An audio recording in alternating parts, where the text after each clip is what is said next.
ओम श्री गंगाई नाथाय नमः। जय श्री गुरुदेव, जय श्री दादा गुरुदेव। आप सबका बहुत बहुत स्वागत है आज के सत्संग में। और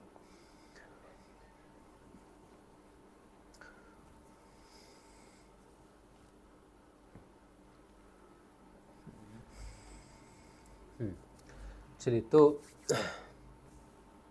आज का सत्संग जो है शुरू करेंगे। सबसे पहले आपसे एक विनती ये है कि अगर आपको लगे कि आवाज़ कम है तो आप एक हेडफोन लगाना, ठीक है। एक हेडफोन लगा के सुनना, तो आपको आवाज़ की कोई शिकायत नहीं होगी। इसके अलावा मैं यहाँ से कुछ कर नहीं सकता, ये मेरी मजबूरी है, ठीक है। चलिए, तो सत्संग आज का शुरू करते हैं। मेरा नाम राज शिव है और मैं एक सिद्धयोग साधक हूँ। और सिद्धयोग की साधना से जो परिवर्तन आते हैं, जो बड़े ही विचित्र हैं। साधना से जो परिवर्तन आते हैं, जब तक आते नहीं तब तक समझ नहीं सकता कोई, और जब आते हैं तब आदमी परेशान बहुत होता है।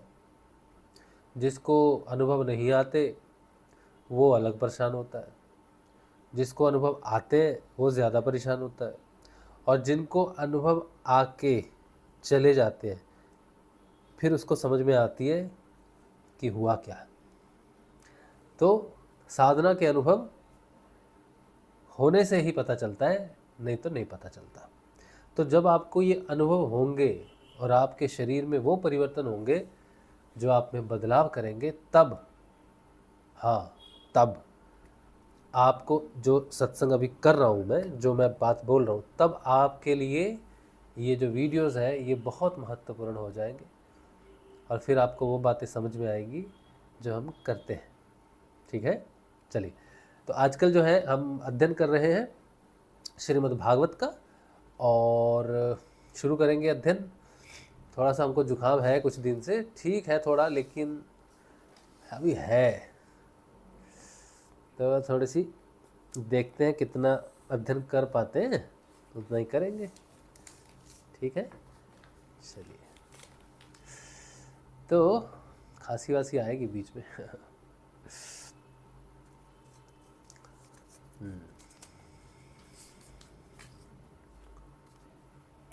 शुरू करेंगे।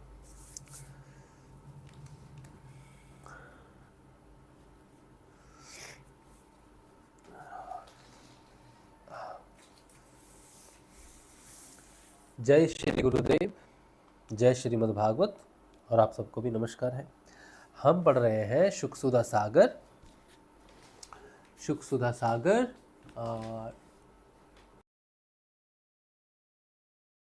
एकादश स्कंध, और आज हम पढ़ेंगे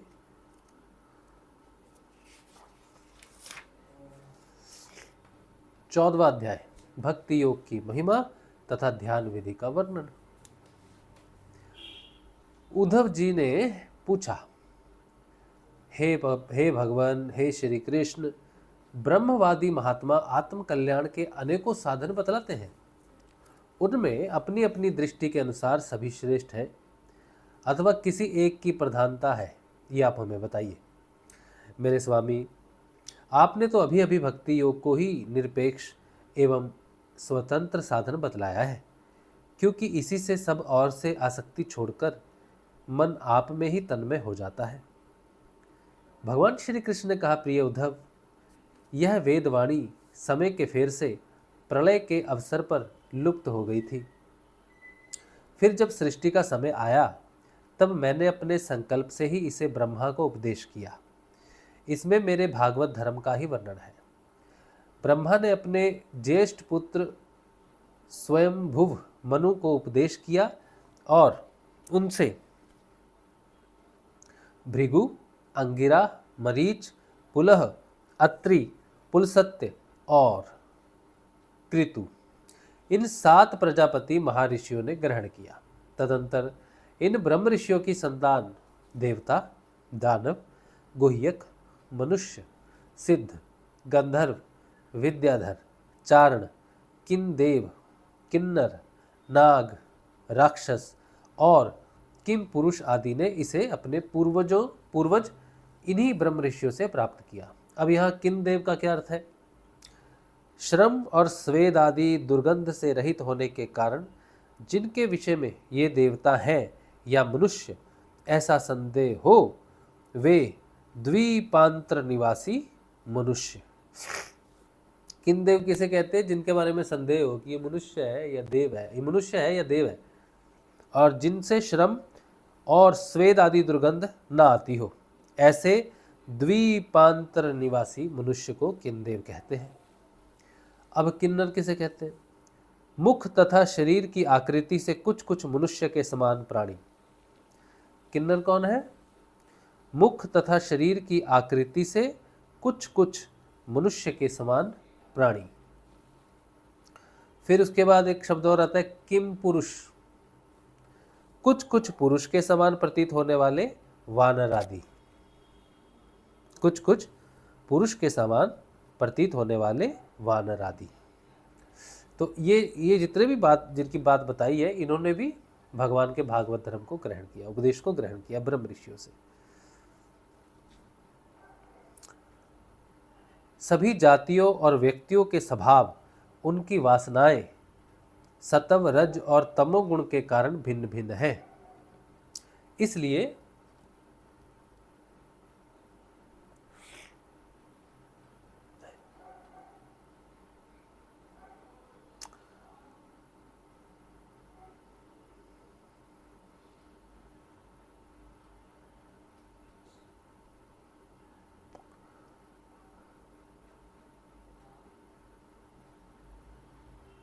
सभी जातियों और व्यक्तियों के स्वभाव, उनकी वासनाएं सत्व रज और तमोगुण के कारण भिन्न भिन्न है। इसलिए उनमें और उनकी बुद्धि वृत्तियों में भी अनेकों भेद है। इसलिए वे सभी अपनी अपनी प्रकृति के अनुसार उस वेदवाणी का भिन्न भिन्न अर्थ ग्रहण करते हैं। यह वाणी ही ऐसी अलौकिक है कि उससे विभिन्न अर्थ निकलना स्वाभाविक ही है। इसी प्रकार स्वभाव भेद और परंपरागत उपदेश के भेद से मनुष्य की बुद्धि में भिन्नता आ जाती है, और कुछ लोग तो बिना किसी विचार के वेद विरुद्ध पाखंड। प्रिय उद्धव, सभी की बुद्धि मेरी माया से मोहित हो रही है। इसी से वे अपने अपने कर्म संस्कार और अपनी अपनी रुचि के अनुसार आत्म कल्याण के साधन भी एक नहीं अनेकों बतलाते हैं।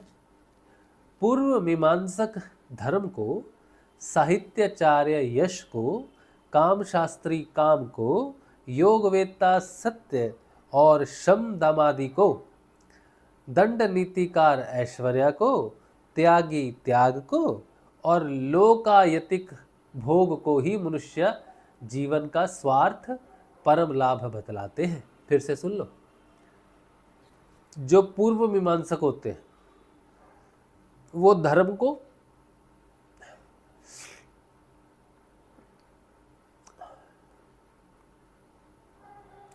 जो पूर्व मीमांसक होते हैं ना, वो धर्म को बताते हैं परम लाभ।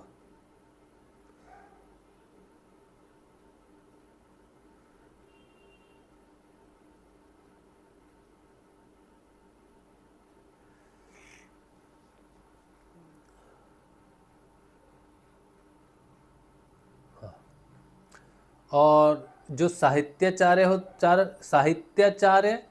यश को बतलाते हैं, जो काम शास्त्री होते हैं वो काम को बताते हैं, जो योगवेत्ता होते हैं वो सत्य और शम दामादि को बताते हैं, जो दंड नीतिकार होते हैं वो ऐश्वर्या को बताते हैं, और जो त्यागी होते हैं वो त्याग को और लोकायतिक भोगों को ही मनुष्य जीवन का स्वार्थ परम लाभ बताते हैं। कर्मयोगी लोग यज्ञ, तप, दान, व्रत तथा यम नियम आदि को पुरुषार्थ बतलाते हैं, परंतु ये सभी कर्म हैं। इनके फलस्वरूप जो लोग मिलते हैं वे उत्पत्ति और नाश वाले हैं। कर्मों का फल समाप्त हो जाने पर उनसे दुख ही मिलता है, और सच पूछो तो उनकी अंतिम गति घोर अज्ञान ही है। किसकी है अज्ञान? अति घोर अंतिम गति अज्ञान है। किसकी? जो अपने कर्मों के सुख भोगते हैं। कुछ लोग सोचते हैं हमने यज्ञ किए, तप किए, दान किए, व्रत किए, यम और नियम का पालन किया जीवन भर, तो ठीक है भाई, तुमको अच्छा जीवन क्यों नहीं मिलना चाहिए? मिलना चाहिए। तो उनको अच्छा जीवन मिलता है, फल स्वरूप अच्छा जीवन मिलता है। लेकिन जब उस कर्म का फल समाप्त हो जाता है तो फिर वो दुख का कारण बन जाते हैं, और उसके कारण उनकी अंतिम गति होती है घोर अज्ञान। उनसे जो सुख मिलता है वह तुच्छ है, नगण्य है, और वे लोग भोग के समय भी असूया आदि दोषों के कारण शोक से परिपूर्ण है।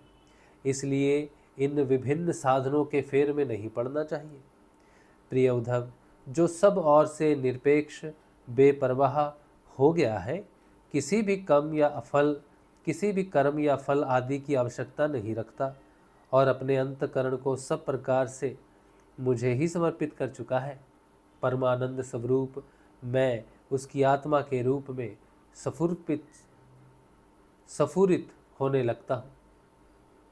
इससे वह जिस सुख का अनुभव करता है वह विषय लोलुप प्राणियों को किसी प्रकार मिल नहीं सकता।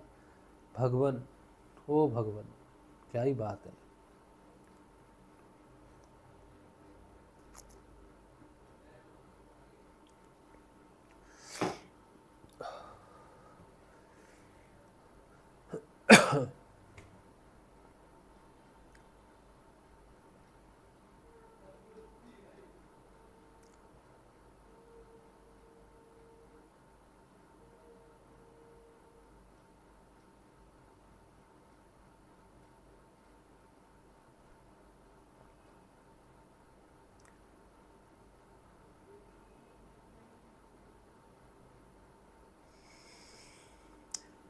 जब कोई साधना में आता है ना कोई साधक, उसको बहुत समस्या होती है, बहुत प्रॉब्लम होती है, कई बार कोई बीमारी होती है, कई बार कोई जीवन की कोई मानसिक अवसाद होता है, कभी स्वयं पर होता है, कभी बच्चों पर होता है, कभी अपने रिश्तेदारों पर, सगे संबंधी पर होता है, अनेक प्रकार का दुख होता है।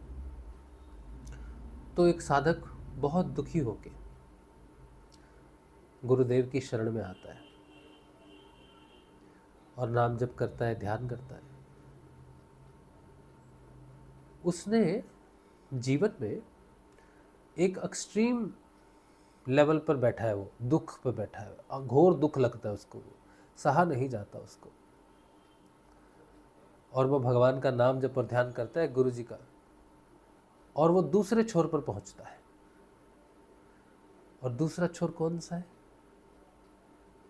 जहाँ पर वो विपत्ति नहीं है, बीमारी नहीं है, मानसिक अवसाद नहीं है, कुछ भी नहीं है, स्वस्थ है, अच्छा स्वास्थ्य है, उस संकट से मुक्ति है जिस संकट से वो घिरा हुआ था। वो बिल्कुल एक्सट्रीम है इस तरफ, और पहले वो यहाँ था, अब वो यहाँ पहुँच गया है। लेकिन ये दोनों ही छोर किसी काम के नहीं।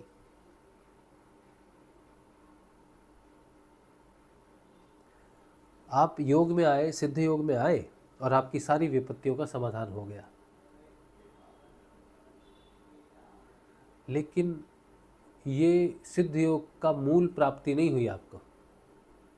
बीमारियों से मुक्ति, त्रिविध ताप है या जो भी है, जो भी ताप आपको था उससे आप मुक्त हो गए, लेकिन अभी आपको कुछ भी प्राप्त नहीं हुआ है। जिस बीमारी से आप बंधे हुए थे उससे सिर्फ मुक्ति हुई है, लेकिन ये मुक्ति नहीं है। असली मुक्ति है दुख और सुख, ये दोनों एक्सट्रीम्स है, इनके बीच में एक सेंटर की जगह है, वो है शून्य। अब दुख को हम माने कि minus minus minus minus minus, कोई कहे मैं 10 माइनस हूँ भैया दुख में, कोई कहे 10 माइनस है तू, मैं 100 माइनस हूँ, मुझे इतना दुख है। कोई कहे तू सिर्फ 100 माइनस है, मैं 1000 माइनस हूँ, मैं 1,00,000 माइनस हूँ, इतना दुखी हूँ। मतलब मैं 1,00,000 माइनस में हूँ। रुपए के हिसाब से नहीं बोल रहा, मात्रा के हिसाब से बोल रहा कि कोई कितना दुखी हो सकता है, और उस तरह ही सुखी है। गुरु जी आए मेरे जीवन में, मैं तो 10% सुखी हो गया, मैं 100% हो गया, मैं 1000% हो गया, मैं अनंत अनंत गुना सुखी हो गया।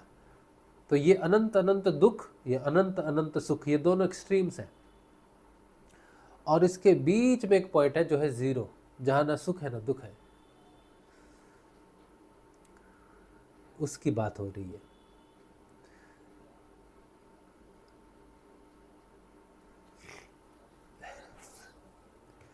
जो सब और से निरपेक्ष बेपरवाह हो गया है, किसी भी कर्म या फल आदि की आवश्यकता नहीं रखता और अपने अंतकरण को सब प्रकार से मुझ में ही समर्पित कर चुका है।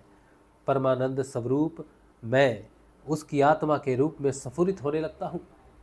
इससे वह जिस सुख का अनुभव करता है वह विषय लोलुप प्राणियों को किसी प्रकार मिल नहीं सकता। जो दुख से मुक्ति चाहता है उसे ये नहीं मिलता। जो अपने दुखों से निजात चाहता है ना, उसे ये नहीं मिलता, उसे सुख मिलता है। दुख से निजात हो गई तो सुख मिलेगा ना, लेकिन ये नहीं मिलता। ये कब मिलेगा? जब आपका ध्यान लगेगा, जब भगवान के साथ आप एकीकार होंगे, तब तो समझेंगे ना कि दुख क्या है, सुख क्या है। जितना कष्टकारी दुख है ना, उससे कहीं कहीं कहीं कहीं ज़्यादा कष्टकारी सुख है। दुख से मुक्ति आसान है, आप दुख को स्वयं छोड़ना चाहते हो, लेकिन सुख से मुक्ति बड़ी मुश्किल है, क्योंकि सुख को आप छोड़ोगे नहीं।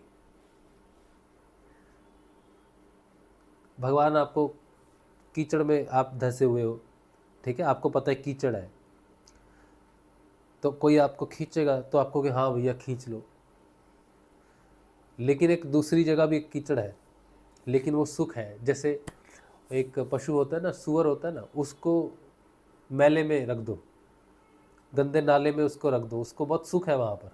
उसको बाहर निकालोगे ना और नहला दोगे ना उसको, तो उसके लिए बड़ी परेशानी है, क्योंकि उसका सुख उस गंदे नाले में है। तो व्यक्ति जो मनुष्य है उसका भी सुख है, भोग, ये सुख है। अब जब इसको बाहर निकालेंगे ना तो ये आएगा नहीं। भगवान, मैं सच बोल रहा हूँ, मैंने देखे ऐसे लोग, खास करके महिलाएं ऐसी होती है। वो कहती है राशि भैया हम ना ग्रस्त है, हमारा परिवार है, पति है, बच्चे हैं, घर है, हमको नहीं चाहिए। क्या नहीं चाहिए तुमको? हमको ये मतलब ये ध्यान नहीं चाहिए, हम नाम जप रहे हैं ठीक है, लेकिन हमको ध्यान नहीं चाहिए। तो हमने कहा तुमको नहीं चाहिए मतलब क्या? तो तुम थोड़ी निर्णय करोगे। तो वो डरती हैं, एक्चुअली क्या करती है, डरती हैं कि कहीं हमारा हम सन्यासी ना हो जाए, कहीं हमारा घर गृहस्थ जीवन जो है, भोग जो है वो कहीं छूट गया तो बच्चे हैं पीछे, पति है पीछे, और पतिदेव को कहीं पता चल गया कि भाई हम तो साधना में हो गया, तो पतिदेव तो फिर हमको बहुत गुस्सा हो जाएंगे, घर बर्बाद हो जाएगा। सास ससुर तो फिर अलग से ही, और सास ससुर का तो अलग ही तांडव रहता है। ससुरियों का ज़्यादा रहता है ना, रहता है ना, हाँ। ससुरी का ज़्यादा तांडव रहता है बहुओं के साथ, क्योंकि इस संसार में हर प्राणी जो है ना, वो राज सत्ता चाहता है, बस उसे मौका नहीं मिलता। तो जो ससुरियाँ होती हैं उनको मौका तब मिलता है जब उनके घर में बहू आती है, तो उनको लगता है कि ये पूरी की पूरी सत्ता कि हम मालिक, हम राजा हैं। वो अपने पतिदेव को भी साइड कर देती है, फिर वही होती है बस कि मेरी ही सत्ता चलेगी। और जो प्रजा है, बहू, उनको वो सत्ता स्वीकार नहीं है। तो राजा और प्रजा का घोर युद्ध है ना। हाँ। तो मैं क्या कह रहा था कि सुख जो है ना, खास करके ग्रस्त सुख, पुरुषों को ग्रस्त सुख से ज़्यादा कुछ, मैं पुरुष हूँ ना, अब मेरे जैसे सारे होते नहीं वैसे, लेकिन मोटा मोटी क्या है कि पुरुषों को ग्रस्त में ज़्यादा कोई वो होता नहीं, बंधन उनका ज़्यादा होता नहीं, उनको होती रिस्पॉन्सिबिलिटी। उनको जिस कीड़े ने काटा होता है वो होती है रिस्पॉन्सिबिलिटी, ठीक है। वो रिस्पॉन्सिबिलिटी के आधार पर अलग ही लेवल पर अहंकारी हो जाते हैं। और अंतिम में कोई मर रहा होगा ना, तो यही सोचेगा कि मैंने अपनी जिम्मेदारियां निभा दी हैं, अब मैं चैन से जा सकता हूँ। कहाँ जाएगा? चैन से जा सकता हूँ, लेकिन कहाँ जा रहा है उसको पूछो, मालूम नहीं उसको। लेकिन उसको बताया जाए कि एक परिवार है, यहाँ पर तुम्हारे परिवार में ना 4 लोग थे, अब तुम्हें जहाँ भेजा जा रहा है ना वहाँ 16 है, और 16 के 16 कोई काम नहीं करते। हाँ, और यहाँ जितनी महंगाई थी वहाँ उतनी ज़्यादा है उससे। और वहाँ जाओगे, यहाँ पर तो तुम मैनेजर थे, वहाँ पर क्लर्क होगे, सैलरी कम होगी थोड़ी सी, घर भी छोटा होगा, तो तुम्हें वहाँ शिफ्ट कर रहे हैं। उसे बता दो मरने से पहले कि ये अवस्था है आगे, तो बोलेगा हाँ एक चीज़ तो बताना भूल गए। बोले क्या? वो पुरुष योनि भी नहीं है कोई और योनि है। तो वो कहेगा हमको नहीं जाना जाना तो पड़ेगा, कोई और ऑप्शन नहीं है, उसके अलावा कोई और ऑप्शन हो। यहाँ पर तो इतनी रिस्पॉन्सिबिलिटी निभाई है, फिर वहाँ जाके 16 लोगों को पालूंगा, हम क्या गधे हैं? फिर जवाब आएगी एग्जैक्टली यही तो बता रहे थे सारा जीवन भर, अब माने हो। जो रिस्पॉन्सिबिलिटी तुम निभा रहे हो वो चिड़िया, कौआ, कोयल, मुर्गी, मुर्गा सब निभा रहे हैं बेटा। तुमने कोई बहुत बड़ा काम नहीं किया, अपनी पत्नी को खिलाया, बच्चों को पाला बड़ा किया है, कोई बड़ा काम नहीं है। तुम्हारी इतना बड़ा साम्राज्य है, उसमें 50 लोग काम करते हैं, उनकी जीविका चलती है, कोई बड़ा काम नहीं है। बड़ा काम तो किया नहीं। वो क्या था कि जो कुछ भी करना था भगवान को समर्पित करके करना था, उनका नाम जप करते हुए करना था, तो तुमको दूसरी जगह नहीं भेजा जाता।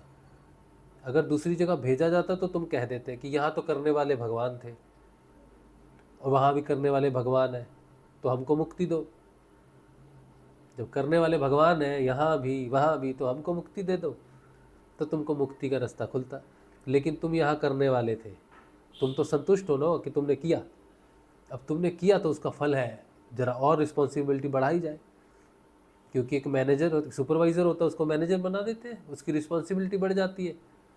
मैनेजर की फिर और रिस्पॉन्सिबिलिटी बढ़ जाती है, डिप्टी मैनेजर हो जाता है, सीनियर मैनेजर हो जाता है, वाइस प्रेसिडेंट, प्रेसिडेंट, चेयरमैन, तो आगे जाना तो रिस्पॉन्सिबिलिटी तो बढ़ेगी ना भैया। तो तुमने यहाँ बहुत अच्छा काम किया। अब जहाँ 4 थे वहाँ 16 है, उनको प्रूव करो, फिर आगे और भी तुम्हारी उन्नति करेंगे।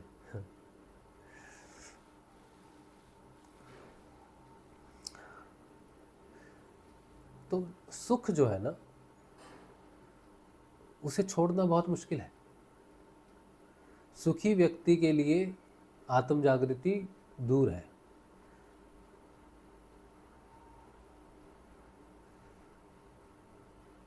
अगर सुखी व्यक्ति निर्लिप्त हो जाए,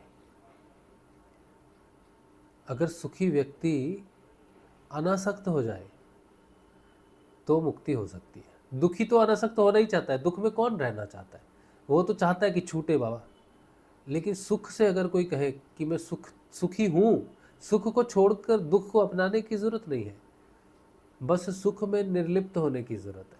सुख बना रहता है, सुख कहीं नहीं जाएगा। सुख छोड़ के कहीं जाना पड़ेगा, जंगलों में जाना पड़ेगा, अपना सारा कमाया धन दान करना पड़ेगा, तो उससे नहीं होगा। आप बैठो ना, आप सोने के सिंहासन पे बैठो, सारी रिस्पॉन्सिबिलिटियों में बैठो, उत्तम पुरुष बनो, लेकिन निर्लिप्त हो जाओ। सुख से जो बचने का जो रास्ता है वो निर्लिप्ति है, निर्लिप्त होना है, अनासक्त होना है। और कोई ये अनासक्त हो जाए तो फिर सुख से भी, सुख में रहता हुआ भी मुक्त हो जाएगा। ये एकमात्र रास्ता है। लेकिन सुख भोगते हुए मुक्त नहीं हो सकते। आसक्ति से सुख भोगते हुए मुक्त हो सकते हैं, लेकिन आसक्त होते हुए नहीं हो सकते, अनासक्त होकर हो सकते हैं। तो 2 किनारे हैं, एक सुख एक दुख, उसके बीच में है अनासक्ति।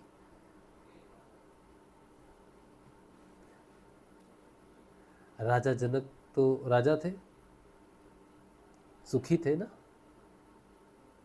क्या कमी है? कोई कमी नहीं। राम जैसे, भगवान श्री राम जैसे दामाद हैं उनके, माता सीता जैसी पुत्री है उनकी, और भी पुत्रियां हैं, वो भी बड़ी अच्छी, राज्य है, और फिर भी उनको जो चाहिए था वो था तत्व ज्ञान। तो उन्होंने एक्सट्रीम हैप्पीनेस में है, हम लोग एक्सट्रीम दुख में रहते हैं, राजा जनक तो एक्सट्रीम सुख में है। लेकिन वो उस एक्सट्रीम सुख से वो ज़ीरो पर आए, तो सुख बना रहा, लेकिन ज़ीरो पर, स्वयं ज़ीरो पर आए। तो किसी ने कहा, राजा जब उनकी परीक्षा हुई ना, उनके जो गुरु थे अष्टावक्र, उन्होंने परीक्षा ली कि देखे सच में इसको ज्ञान हुआ है कि मुझे बहलाने के लिए बोल रहा है कि ज्ञान हो गया है। तो उन्होंने अपनी माया से, अष्टावक्र ने रचना रची। तो उसके मंत्री आए तो बोला, राजा महाराज पूरी नगरी जल रही, आप यहाँ बैठे, चलो कुछ करो। तो राजा ने कहा, जो जल रहा है वो मेरा नहीं है, और जो मेरा है वो जल नहीं सकता। क्या मतलब? भगवान श्री कृष्ण ने गीता में कहा है, आत्मा को जलाया नहीं जा सकता, तलवार से काटा नहीं जा सकता, पानी से भिगोया डुबोया नहीं जा सकता, हवा से उड़ाया नहीं जा सकता, अग्नि से जलाया नहीं जा सकता। तो राजा जनक ने उस समय कहा, जो मेरा है उसे जलाया नहीं जा सकता, और जिसे जलाया जा सकता है वो मेरा नहीं है। तब अष्टावक्र जी ने कहा, आहा, ऐसा नहीं कि सिर्फ सवाल पूछा गया है, वो पूरी रचना थी, गुरु की पूरी रचना थी कि जल रहा है, सच में तेरी नगरी पूरी जल रही है, उसमें प्रजा जल रही है, तेरा राज्य जल रहा है, तू तो राजा है, कर्म है राजा का अपनी प्रजा की रक्षा करना। तो उसको इतना ज्ञान हो गया कि प्रजा भी उसकी, राजा भी वो। जिस एक्चुअल में जिसकी प्रजा है वो तो ईश्वर है, ईश्वर ही तो राजा है। तो ये हो जाता है गुरु की कृपा से। अतः सुख में भी अगर गुरु प्रकट हो जाए तो वो आपको अनासक्त कर सकता है। दुख में तो करता ही है, सुख में भी वो ही है एकमात्र जो सुख को बनाए रखता है और उस सुख में तुमको अनासक्त करेगा। और अनासक्ति का एक और चीज़ है कि कुछ लोग ये हो जाते हैं मायूस, उदासीन। अनासक्ति उदासीनता नहीं है, अनासक्ति आनंदमयी है। अगर उदासीन, आप अनासक्ति को बोलते हो कि भाई मैं बड़ा दुखी हूँ, किसी प्रकार का दुख है, मानसिक सुख बहुत सुखी, लेकिन उदासीन भाव से किसी चीज़ में मन नहीं लग रहा, तो वो अनासक्त नहीं है, वो बीमार है। कुछ लोग होते हैं उनके पास सब कुछ होता है, सब कुछ है, भरा पूरा परिवार है, धन है, सब कुछ है, कुछ ऐसी चीज़ नहीं जो उनको कमी हो, फिर भी अपना घर छोड़ के चले जाते हैं, शरीर को छोड़ देते, जीवन को भी छोड़ देते। वो अनासक्त नहीं होते, बीमार होते। लेकिन जो अनासक्त होता है वो आनंद में होता है, वो उसी सुख के बीच में रहता है, सारे परिवार के बीच में रहता है, फिर भी आनंद में रहता है। वो सारे दुख के बीच में रहेगा, फिर भी आनंद में रहेगा, उसे अनासक्ति कहते हैं। वो उदासीनता आध्यात्मिक जिसमें आनंद होता है। अगर आपकी उदासीनता में कहीं दुख है तो वो वैराग्य नहीं है। लोग वैराग्य को बहुत दुख मानते हैं। जब विवेकानंद ने माँ से पूछा ना, माँ मुझे ज्ञान दो, वैराग्य दो, भक्ति दो, तो ये वैराग्य का मतलब क्या है? कोई वैरागी है बोला, ये तो वैरागी है। वैरागी का मतलब वो दुखी नहीं है, वैरागी का मतलब है वो आनंदमय है।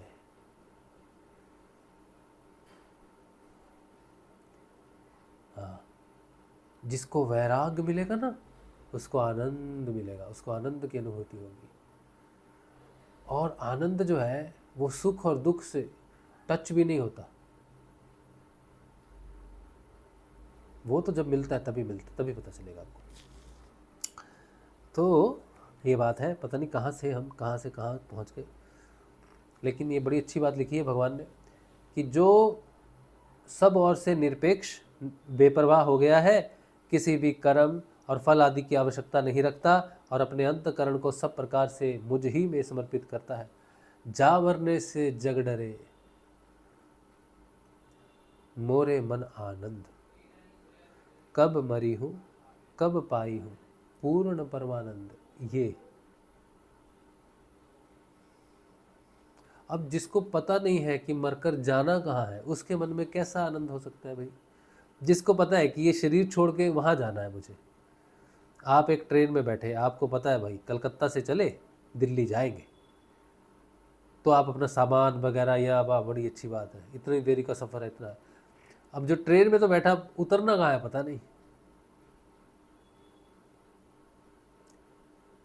अब पूछे भाई ट्रेन कहाँ जा रही है, बोला खाई में। क्या? हाँ, ये ट्रेन कहाँ जा रही है? खाई में जा रही है।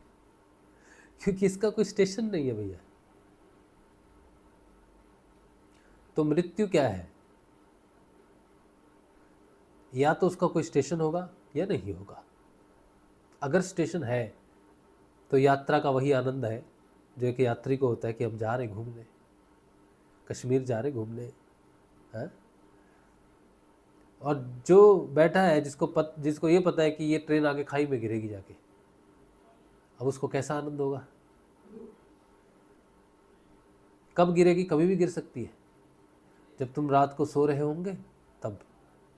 तो किसी को पहले पता हो कि भाई ऐसा होने वाला हादसा, तो उसका कैसी यात्रा है उसकी? कोई मंगल यात्रा नहीं है। मंगल यात्रा उसकी है जिसको पता है कि हमने पहुंचना है।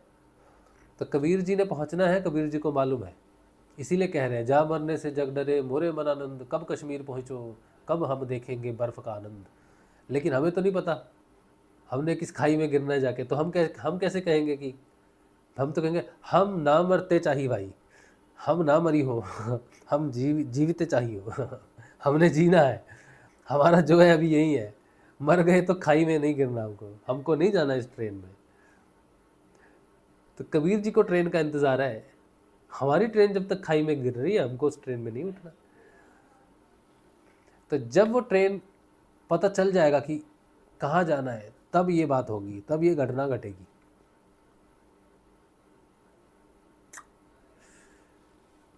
हाँ चलिए, पता नहीं। जो सब प्रकार के संग्रह परिग्रह से रहित अकिंचन है, जो अपनी इंद्रियों पर विजय प्राप्त करके शांत समदर्शी हो गया है, जो मेरी प्राप्ति से ही, मेरे सानिध्य का अनुभव करके ही सदा सर्वदा पूर्ण संतोष का अनुभव करता है। पूर्ण संतोष। उसके लिए आकाश का एक एक कोना आनंद से भरा हुआ है।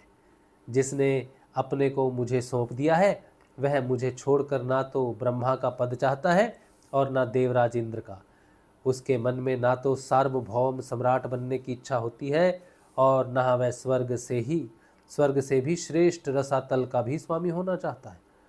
वह योग की बड़ी बड़ी सिद्धियां और मोक्ष तक की अभिलाषा नहीं करता। उद्धव, मुझे तुम्हारे जैसे प्रेमी भक्त जितने प्रियतम है, उतने प्रिय मेरे पुत्र ब्रह्मा, आत्मा शंकर और सगे भाई बलराम जी, स्वयं अर्धांगिनी लक्ष्मी जी और मेरा अपना आत्मा भी नहीं है। क्या बात कह दी भगवान ने।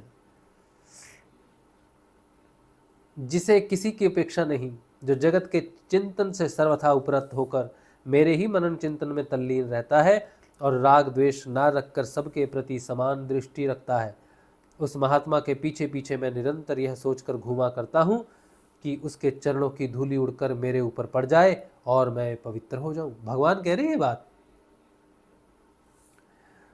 जो सब प्रकार के संग्रह परिग्रह से रहित है, यहाँ तक कि शरीर आदि में भी अहंता ममता नहीं रखते, जिनका चित्त मेरे ही प्रेम के रंग में रंग गया है, जो संसार की वासनाओं से शांत उपरत हो चुके हैं और जो अपनी महत्ता उदारता के कारण स्वभाव से ही समस्त प्राणियों के प्रति दया और प्रेम का भाव रखते हैं, किसी प्रकार की कामना जिनकी बुद्धि का स्पर्श नहीं कर पाती, उन्हें मेरे जिस परमानंद स्वरूप का अनुभव होता है, उसे और कोई नहीं जान सकता, क्योंकि वह परमानंद तो केवल निरपेक्षता से ही प्राप्त होता है। उद्धव जी, मेरा जो भक्त अभी जितेंद्रिय नहीं हो सका है और संसार के विषय बार बार उसे बाधा पहुंचाते रहते हैं, अपनी ओर खींच लिया करते हैं, वह भी क्षण क्षण में बढ़ने वाली मेरी प्रगल्भ भक्ति के प्रभाव से प्रायः विषयों से पराजित नहीं होता। उद्धव, जैसे धधकती हुई आग लकड़ियों के बड़े ढेर को भी जलाकर खाक कर देती है, वैसे ही मेरी भक्ति भी समस्त पाप राशि को पूर्णतया जला डालती है। उद्धव, योग साधन, ज्ञान विज्ञान, धर्मानुष्ठान, जप पाठ और तप त्याग मुझे प्राप्त कराने में उतने समर्थ नहीं है जितनी दिनों दिन बढ़ने वाली अनन्य प्रेममयी मेरी भक्ति है। मैं संतों का प्रियतम आत्मा हूँ। मैं अनन्य श्रद्धा और अनन्य भक्ति से ही पकड़ में आता हूँ। मुझे प्राप्त करने का यह एक ही उपाय है। मेरी अनन्य भक्ति उन लोगों को भी पवित्र जाति दोष से मुक्त कर देती है जो जन्म से ही चांडाल है। इसके विपरीत जो मेरी भक्ति से वंचित है, उनके चित्त को सत्य और दया से युक्त, धर्म और तपस्या से युक्त विद्या भी भली भांति पवित्र करने में असमर्थ है। भगवान ने क्या बोला है? कहते हैं जो मेरी भक्ति से वंचित है, जो मेरी भक्ति नहीं करता है, उसको चित्त का सत्य, दया, धर्म, तपस्या से युक्त विद्या भी भली भांति पवित्र नहीं कर सकती। जो कहता है कि हम तो भाई भगवान को नहीं मानते, हम सत्य बोलते हैं, सब प्राणियों में दया करते हैं, अपने धर्म का पालन करते हैं और पढ़े लिखे हैं, अपना काम अपने आप करते हैं, भगवान को हम नहीं मानते। उनको उनका सत्य, चित्त का सत्य, दया, धर्म, विद्या युक्त तपस्या भी पवित्र नहीं कर सकती। जब तक सारा शरीर पुलकित नहीं हो जाता, चित्त पिघल कर गदगद नहीं हो जाता, आनंद के आंसू आंखों से छलकने नहीं लगते तथा अतरंग और बहिरंग भक्ति की बाढ़ में चित्त डूबने उतारने नहीं लगता, तब तक इसके शुद्ध होने की कोई संभावना नहीं है। जिसकी वाणी प्रेम से गदगद हो रही है, चित्त पिघल कर एक और बहता रहता है, एक क्षण के लिए भी रोने का तांता नहीं छूटता, परंतु जो कभी कभी खिलखिलाकर हंसने भी लगता है, कभी लाज छोड़कर ऊंचे स्वर में गाने लगता है, तो कहीं नाचने लगता है। भैया उद्धव, मेरा वह भक्त न केवल अपने को बल्कि सारे संसार को पवित्र कर देता है। जैसे आग में तपाने पर सोना मल छोड़ देता है, निखर जाता है और अपने असली शुद्ध रूप में स्थित हो जाता है, वैसे ही मेरे भक्ति योग के द्वारा आत्मा कर्म वासनाओं से मुक्त होकर मुझको ही प्राप्त हो जाता है, क्योंकि मैं ही उसका वास्तविक स्वरूप हूँ। उद्धव जी, मेरी परम पावन लीला कथा के श्रवण कीर्तन से ज्यों ज्यों चित्त का मैल धुलता जाता है, त्यों त्यों उसे सूक्ष्म वस्तु के वास्तविक तत्व के दर्शन होने लगते हैं। जैसे अंजन के द्वारा नेत्रों का दोष मिटने पर उनमें सूक्ष्म वस्तुओं को देखने की शक्ति आने लगती है।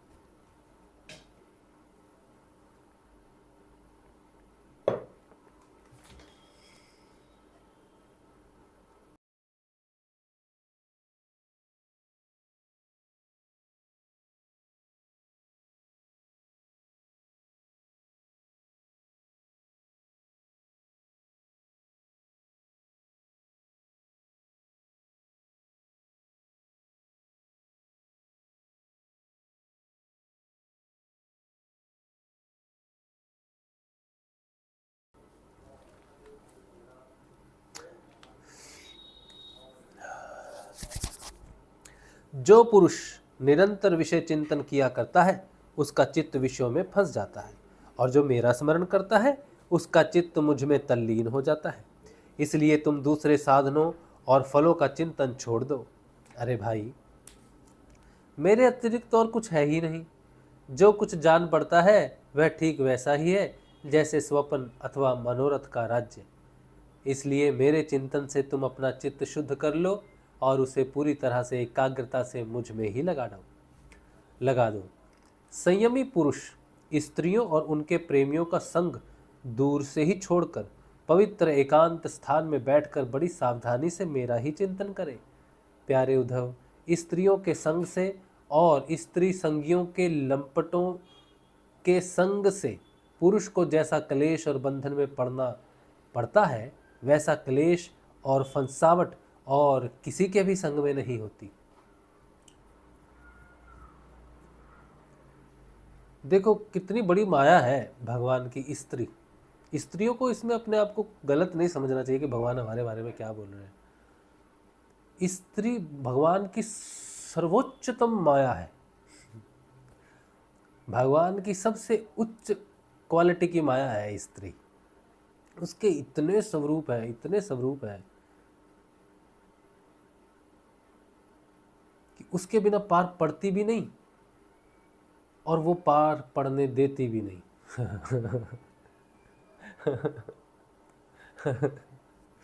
हाँ, उसके बिना पार पढ़ती भी नहीं और वो पार पढ़ने देती भी नहीं। विचित्र है ये संसार, भगवान का विचित्र है। और उसमें सबसे ज़्यादा अद्भुत अद्भुत रचना जो है वो स्त्री है। हम तो ऐसे ही मानते हैं, हमारे अनुभव में तो ऐसे ही आया है। इतनी कठिन उनका उनका विज्ञान इतना कठिन है। उनका जो दिमाग है, हमारा दिमाग है ना पुरुषों का, तो कुछ भी नहीं है इसमें, कुछ भी नहीं है। आकाश में आप अगर चार चार या 6 या 10 या 50 तारे लगा दो, 10-50 तारे लगा दो आकाश में, है? तो आप देखोगे एक तारा वो, एक तारा ये, एक वो, एक ये, कोई कोई बड़ी बात नहीं। लेकिन आप आकाश में अनगिनत तारे लगा दो, अनगिनत, जिनको गिन ही ना सके, गिनना तो दूर, जिनको देख भी ना सके। ऐसी वायरिंग है स्त्री की। समुद्र में जितने बूंद पानी है उतने प्रकार के विचार स्त्री प्रकट कर सकती है।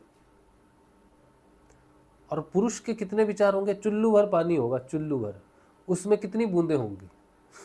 उतने ही विचार पुरुष प्रकट कर सकता है। लेकिन समुद्र में जितना पानी है उसकी जितनी बूंदें हैं उतने विचार स्त्री प्रकट कर सकती है। इतनी कॉम्प्लिकेशन है।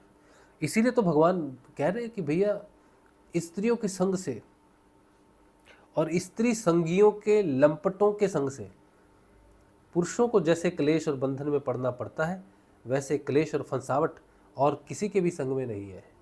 क्योंकि स्त्री सामान्य नहीं है, दुर्लभ है। हम तो ये मानते हैं, हम इसमें कुछ अपमान नहीं मानते स्त्रियों का, लेकिन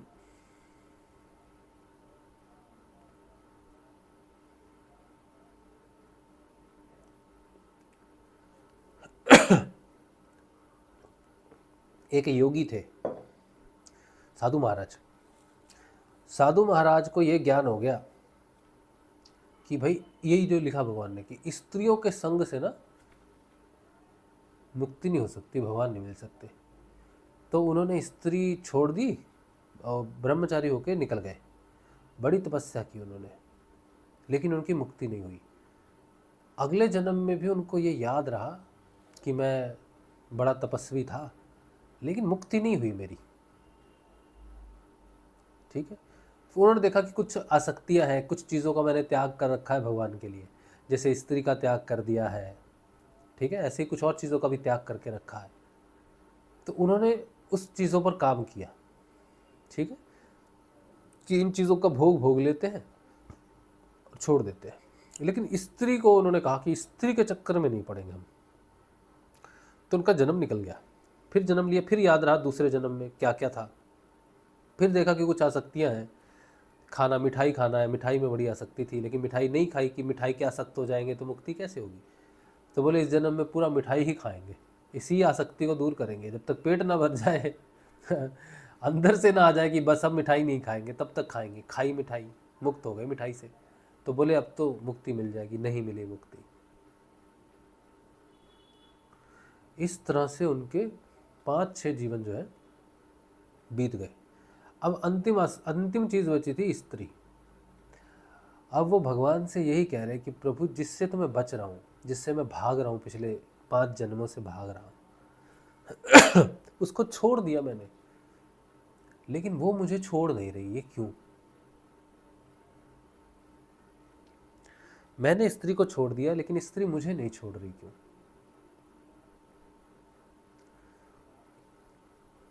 तब उसके 2 उपाय। एक तो कि स्त्री का भोग भोग लो। सिर्फ तुमने सुना है कि स्त्री जो है बड़ी झंझट पड़ जाता है, स्त्री के चक्कर में बंधन बहुत बन जाते हैं। या तो उसको भोग लो, झंझटों में पढ़ लो अच्छे से फिर निकलो, ठीक है। फिर बोले और बोला और दूसरा है मेरे दर्शन। मेरे दर्शन हो जाएंगे तो तुम मुक्त हो सकते हो।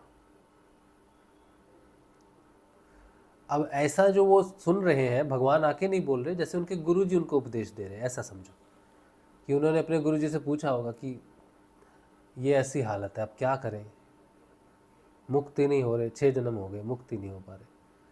तो बोले कुछ ऐसा उपाय करो कि भगवान प्रकट हो जाए, उनके दर्शन से बच सकते हो, निकल सकते हो, नहीं तो फिर शादी करनी पड़ेगी, स्त्री का भोग करो और जानो खुद। सिर्फ पढ़ के जाना ना, तुमने तो कहीं पढ़ लिया तुमने, उससे तो नहीं हो सकता। तो क्या करना है तुमको? तो बोले स्त्री के चक्कर में हमको नहीं पड़ना। तो बोला फिर ऐसा कुछ करो कि भगवान तुमको दर्शन दे दे।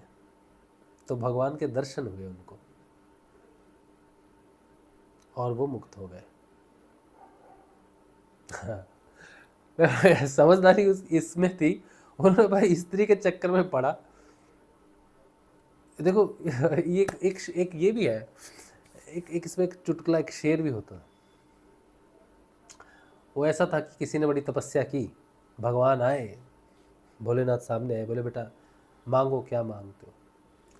तो उन्होंने पहले मांगा होगा कुछ कि मुझे ये प्राप्त हो, वो प्राप्त हो। तो भोलेनाथ ने कहा बेटा ये तो नहीं हो सकता, तो दूसरा कुछ मांग लो। तो उन्होंने कुछ स्त्री के संबंध में पूछा कि स्त्री जो है, स्त्री के सारे रहस्य में जान जाऊं, मुझे ऐसा वरदान दो कि संसार में स्त्री के सारे रहस्यों को मैं जान जाऊं। तो भोलेनाथ ने कहा बेटा तू पहले वाला मांग ले। दूसरा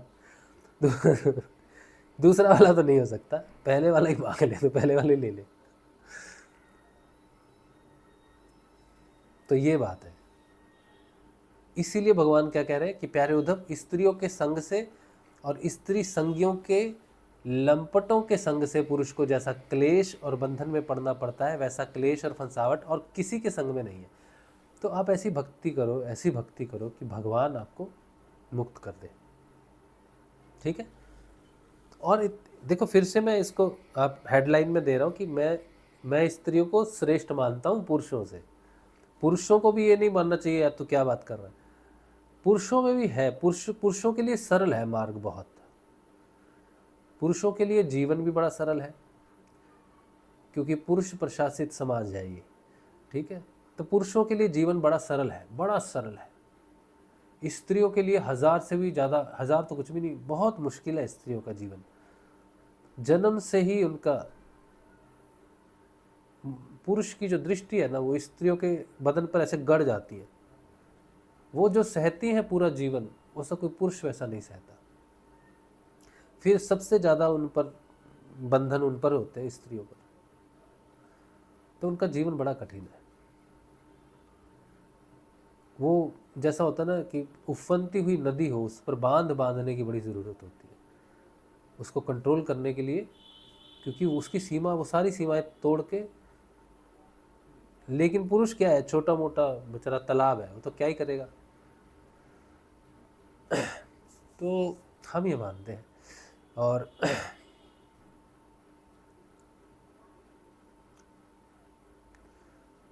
एक हमारी जो बहुत बड़ी गायिका थी ना, लता मंगेशकर जी।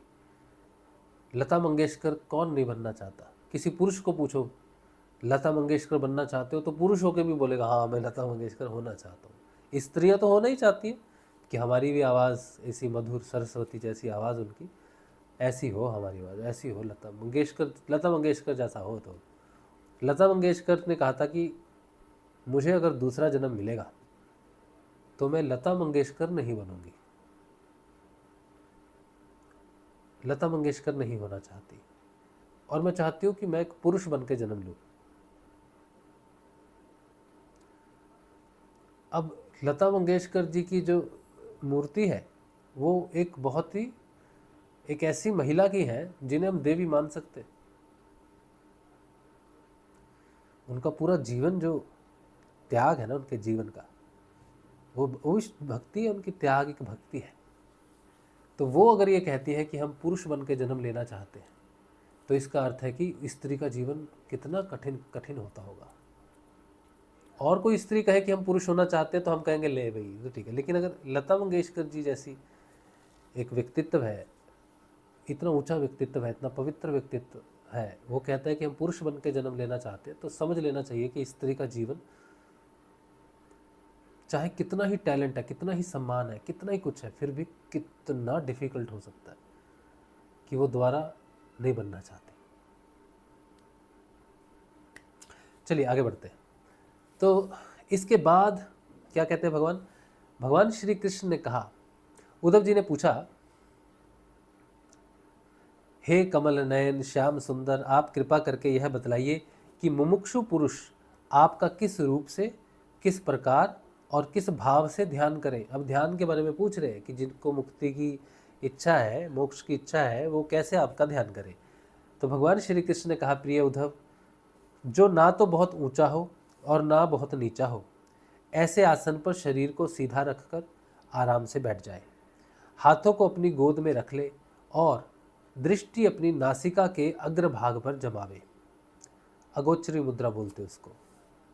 इसके बाद पूरक, कुंभक और रेचक तथा रेचक, कुंभक और पूरक, इन प्राणायामों के द्वारा नाड़ियों का शोधन करें।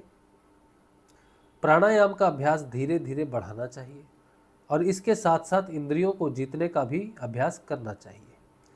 हृदय में कमल नालगत पतले सूत के समान ओमकार का चिंतन करें।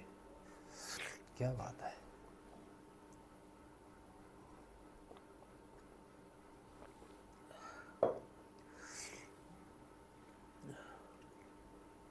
प्राण के द्वारा उसे ऊपर ले जाए और उसमें घंटा नाद के समान स्वर स्थिर करे, उस स्वर का ताता टूटने न पावे। इस प्रकार प्रतिदिन 3 समय 10-10 बार ओमकार सहित प्राणायाम का अभ्यास करें। ऐसा करने से 1 महीने के अंदर ही प्राणवायु वश में हो जाता है। इसके बाद ऐसा चिंतन करें कि हृदय एक कमल है, वह शरीर के भीतर इस प्रकार स्थित है मानो उसकी डंडी तो ऊपर की ओर है और मुंह नीचे की ओर। अब ध्यान करना चाहिए कि उसका मुख ऊपर की ओर होकर खिल गया है, उसके 8 दल यानी कि पंखुड़ियां हैं और उसके बीचों बीच पीली पीली अत्यंत सुकुमार कर्णिका गद्दी है। कर्णिका पर क्रमशः सूर्य, चंद्रमा और अग्नि का न्यास करना चाहिए। तदंतर अग्नि के अंदर मेरे इस रूप का स्मरण करना चाहिए। मेरा यह स्वरूप ध्यान के लिए बड़ा ही मंगलमय है। मेरे अवयवों की गठन बड़ी ही सुडोल है, रोम रोम से शांति टपकती है। मुख कमल अत्यंत प्रफुल्लित और सुंदर है। घुटनों तक लंबी मनोहर 4 भुजाएं हैं। बड़ी ही सुंदर और मनोहर गर्दन है। मरकत मणि के समान सुस्निग्ध कपोल है। मुख पर मंद मंद मुस्कान की अनोखी ही छटा है। दोनों ओर के कान बराबर हैं और उनमें मकराकृत कुंडल झिलमिला रहे हैं। वर्षाकालीन मेघ के समान श्यामल शरीर पर पीतांबर फहरा रहा है। श्री वत्स एवं श्री लक्ष्मी जी का चिन्ह वक्ष स्थल पर दाएं बाएं विराजमान है। हाथों में क्रमशः शंख, चक्र, गदा एवं पद्म धारण किए हुए हैं। गले में वनमाला लटक रही है। चरणों में नुपुर शोभा दे रहे हैं। गले में कौस्तुभमणि जगमगा रही है। अपने अपने स्थान पर चमकते हुए किरीट, कंगन, करधनी और बाजूबंद शोभ्यमान हो रहे हैं। मेरा एक एक अंग अत्यंत सुंदर एवं हृदयहारी है। सुंदर मुख और प्यार भरी चितवन कृपा प्रसाद की वर्षा कर रही है। उद्धव, मेरे इस सुकुमार रूप का ध्यान करना चाहिए और अपने मन को एक एक अंग में लगाना चाहिए। बुद्धिमान पुरुष को चाहिए कि मन के द्वारा इंद्रियों को उनके विषयों से खींच ले और मन को बुद्धि रूप सारथी की सहायता से मुझ में ही लगा दे, चाहे मेरे किसी भी अंग में क्यों न लगे। जब सारे शरीर का ध्यान होने लगे तब अपने चित्त को खींच कर एक स्थान में स्थिर करें और अन्य अंगों का चिंतन ना करके केवल मंद मंद मुस्कान की छटा से युक्त मेरे मुख का ही ध्यान करें। अब चित्त मुखार बिंद में ठहर जाए तब उसे वहां से हटाकर आकाश में स्थिर करें। तदंतर आकाश का चिंतन भी त्याग कर मेरे स्वरूप में आरूढ़ हो जाए और मेरे सिवा किसी भी वस्तु का चिंतन न करे। अब इस प्रकार चित्त समाहित हो जाता है, तब जैसे एक ज्योति दूसरी ज्योति से मिलकर एक हो जाती है, वैसे ही अपने में मुझे और मुझ सर्वात्मा में अपने को अनुभव करने लगता है। जो योगी इस प्रकार तीव्र ध्यान योग के द्वारा मुझ में ही अपने चित्त का संयम करता है, उसके चित्त से वस्तु की अनेकता, तत्व संबंधी ज्ञान और उनकी प्राप्ति के लिए होने वाला कर्मों का भ्रम शीघ्र ही निवृत्त हो जाता है। यहाँ पर 14वां अध्याय समाप्त होता है। भगवान ने एक जगह पर कहा था दशम स्कंद में कि जो गुरु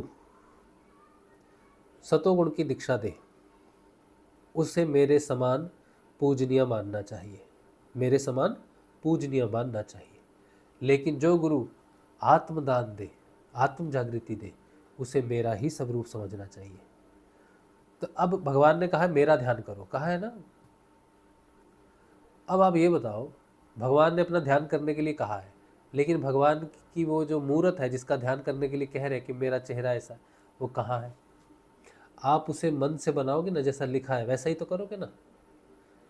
अब ये बड़ा मुश्किल है कि मन से भगवान के उस स्वरूप को बनाना।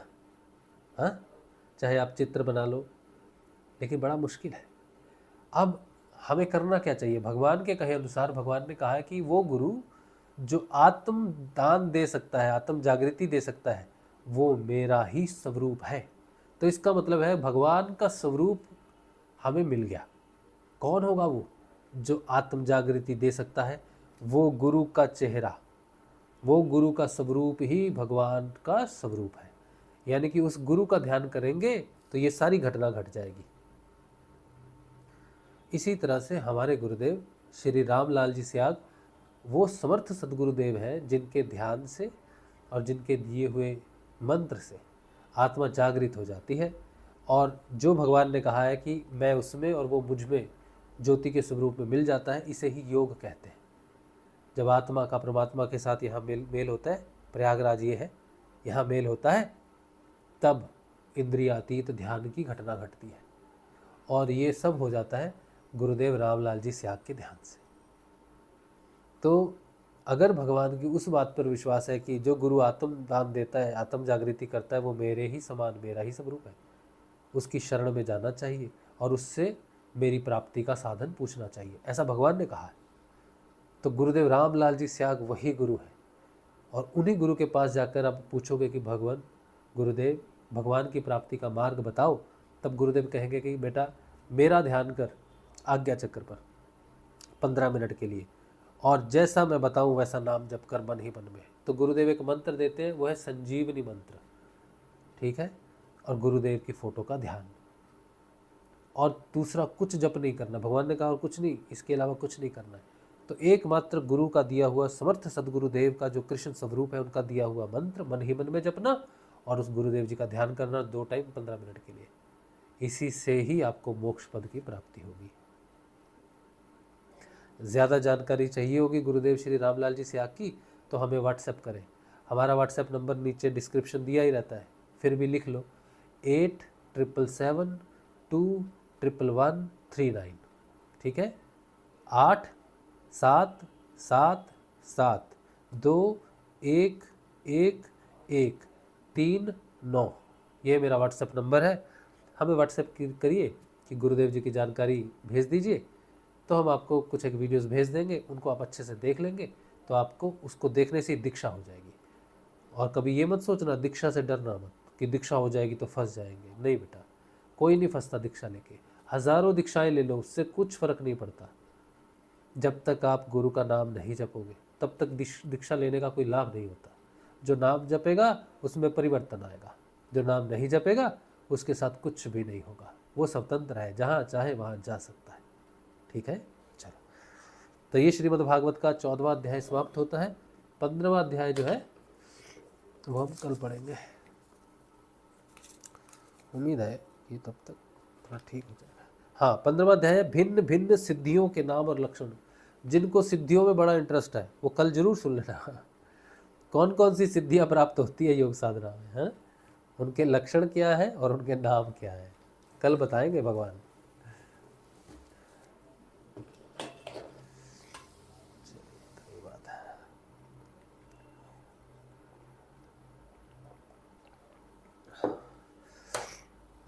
चलिए, तो अब जो है कोई प्रश्न आपका हो तो क्या ही बात है, अगर ना हो तो वाह क्या ही बात है। और सत्संग में सहयोग करें थोड़ा तो बहुत अच्छा होगा। सत्संग में सहयोग करें, आर्थिक सहयोग, क्योंकि सत्संग सहयोग से ही चलता है, ठीक है। तो सत्संग में सहयोग नहीं होगा तो फिर भैया क्या ही होगा, हाँ, कुछ नहीं होगा। तो सत्संग में सहयोग करें, चैनल को भी सहयोग करें। चैनल को सब्सक्राइब तो किया ही होगा आपने, लेकिन इसको आप ज्वाइन कर सकते हैं एज ए मेंबर। हम मेंबर्स के लिए अलग से कोई वीडियो तो बना नहीं पाते, क्योंकि हमसे होता नहीं। मेंबर्स के लिए अलग से कुछ बनाए, ऐसा हमने प्रयास किया बहुत बार कि थोड़ा सा लालच बढ़ाया जाए, मेंबर्स के लिए कुछ बनाया जाए। फिर हमने देखा, हमने सोचा भाई ऐसा क्या है जो 2 को दिया जाए, 4 को ना दिया जाए, जो है वो सब के लिए है। तो हम ऐसा कोई वीडियो बना नहीं सकते, बना नहीं पाते। तो मेंबर्स को देने के लिए हमारे पास कुछ भी नहीं है। जो कुछ भी है वो, ये जो कुछ भी है सब के लिए है। लेकिन मेंबर्स हमें इसलिए चाहिए कि मेंबर्स होते हैं तो यूट्यूब से थोड़ा धन आ जाता है। हाँ, तो धन आ जाता है तो थोड़ा परिवार चलता है, इसीलिए मेंबर्स की ज़रूरत होती है। अगर अच्छा लगता है, प्रोग्राम है, चले ठीक है तो ठीक है, नहीं तो फिर जयराम जी की, और क्या है। ठीक है, तो चैनल को ज्वाइन करें। मिनिमम 119 रुपये का ज्वाइन है। अब कुछ लोग तो हमें ही 119 रुपये भेज देते हैं फ़ोन पे तो उन्हें आता नहीं चैनल ज्वाइन करना। तो चैनल ज्वाइन करने के 3-4 प्लेटफॉर्म है, आप अपनी क्षमता के अनुसार या अपनी इच्छा, अपनी श्रद्धा के अनुसार ज्वाइन करें। 119 है, एक 299 है, एक 1000 रुपये का होगा शायद, और एक 4000 का होगा। जिसकी जैसी क्षमता हो ज्वाइन करें, तो वो थोड़ा सहायता होती है। और इसके अलावा आप डायरेक्ट भी हमें आर्थिक सहयोग कर सकते हैं। उसके लिए हमने डिस्क्रिप्शन में हमारा जो जी पे है, फ़ोन पे है, यही नंबर है, जो फ़ोन नंबर है। और बाकी हमें व्हाट्सएप कर सकता है अगर कोई सहयोग करना चाहे, या हमारे प्रोग्राम्स को कोई स्पॉन्सर करना चाहे, अलग से कुछ नए प्रोग्राम्स बनाना चाहे, कोई नए वीडियोस बनाना चाहे स्पिरिचुअलिटी के ऊपर में, तो हम बना देंगे। आप उसको आगे प्रमोट कर सकते हैं, चैनल बना सकते हैं। प्रॉपरली कोई बनाना चाहे, कुछ इफ़ेक्ट वगैरह देख के, हमारे पास तो उतना समय नहीं है, हमसे होता भी नहीं। तो किसी को अगर करना हो, कोलैबोरेशन करना हो आध्यात्मिक वीडियोस का, तो भी अच्छा रहेगा। चलिए, तो रीना जी कह रहे हैं क्या अब आपकी तबीयत ठीक है अभी? भाई ठीक है, ठीक हो रही है। थोड़ा सा भी खांसी, जुकाम, नाक बंद थोड़ा है, तो ठीक हो जाएगा। एक होता है जब बाहर से कोई वायरल वगैरह हो जाता है, उसमें बड़ी दिक्कत होती है, गला दर्द होता है, खांसी होती है, सब होता है। एक होता है कि हमने अपनी गलती से ठंड लगा ली है, तो हमने सिर पे थोड़ा कुछ तेल वेल लगाया था, वो सूख गया, तो उसमें थोड़ा पानी लगा के पंखे के नीचे बैठ गए। अब पंखे के नीचे बैठे रहे, उस समय हमें ठंड लग भी रही थी, लेकिन हमने इग्नोर कर दिया। हमने कहा कोई ठंड वंड नहीं लगेगी, पंखा चल रहा था। तो फिर नहा लिए ठंडे पानी से, ठंडे गर्म पानी से नहा लिए।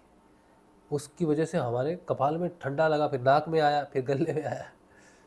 तो ये ठंडा मतलब अपनी इम्यूनिटी के कारण लगा है, ये वायरस नहीं है, मतलब कोई वायरल नहीं है। जैसे वायरल फीवर होता है, फीवर नहीं है। तो ये हो जाएगा। तो अभी गर्म वगैरह चाय वगैरह कॉफ़ी वगैरह पी रहे हैं, ठीक है काफ़ी हद तक, लेकिन मुझे लगता है 2-3 दिन में और थोड़ा ठीक होना चाहिए। हाँ, संजीव कह रहे हैं असत्य की पहचान यही है कि वह लक्षण सत्य के दिखाता है। सत्य नहीं विशेष है। अगर किसी का लक्षणों से पहचाना जाए तो वह मनुष्य सच्चा नहीं है और ना ही उसका सत्य। हाँ।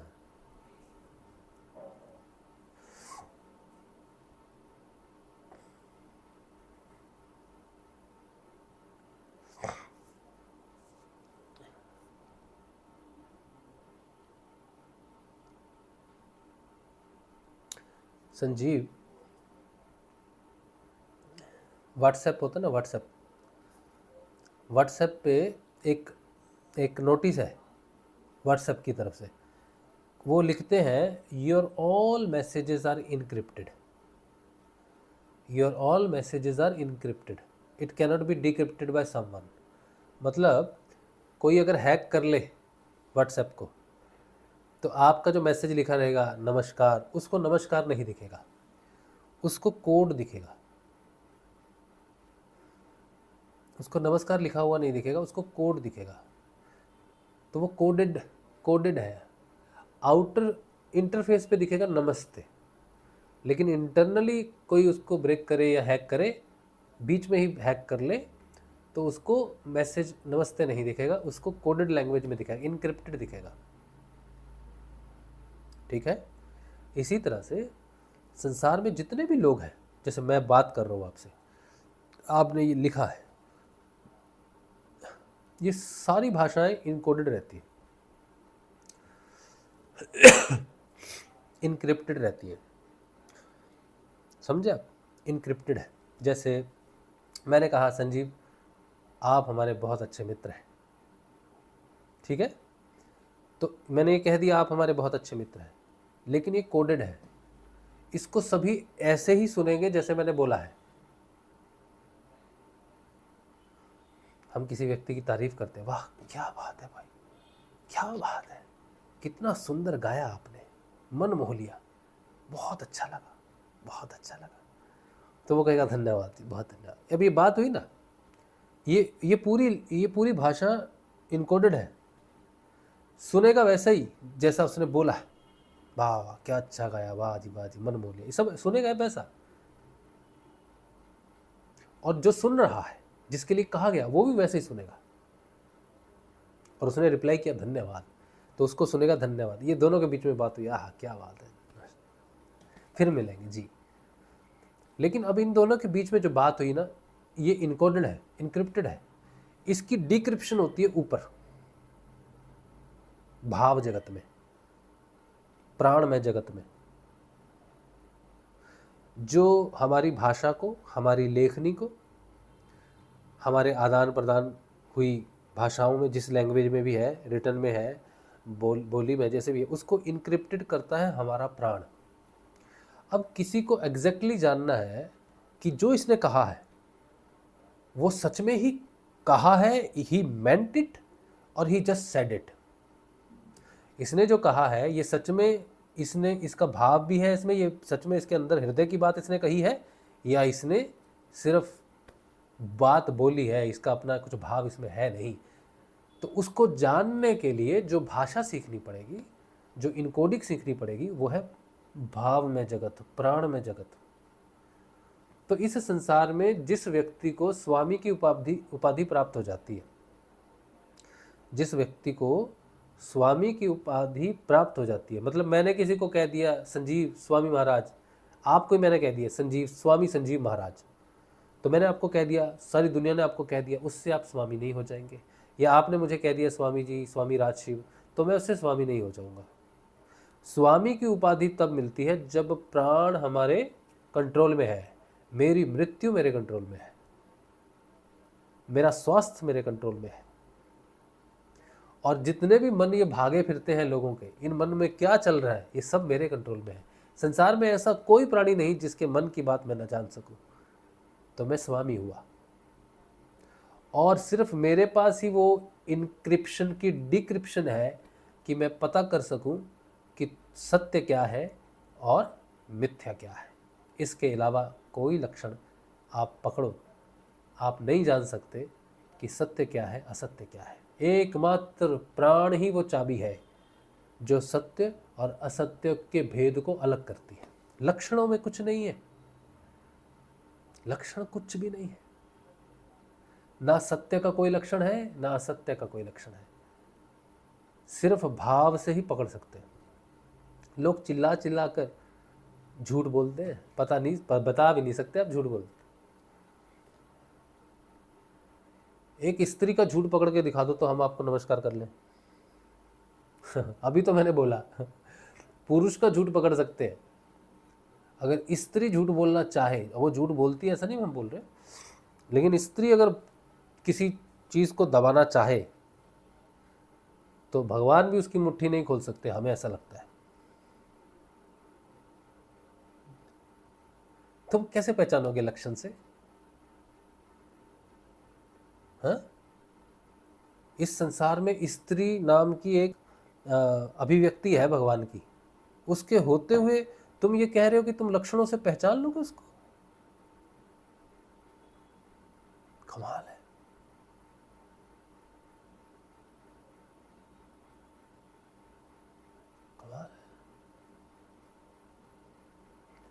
स्त्री को जानना है, पहचानना है, तो वो ही जो मैंने बोला, अगर प्राण जीत लो तो स्त्री के अंदर भी वही प्राण है जो हमारे अंदर है। तो हम अगर अपने प्राणों को जीत ले तो स्त्री का पूरा रहस्य जान सकते हैं प्राण में से। वहां चाबी है सारे प्राण की। तो स्त्री के अंदर भी तो प्राण है ना, निर्जीव तो नहीं है वो।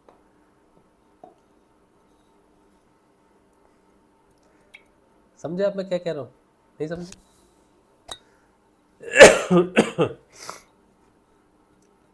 तो ये बात है।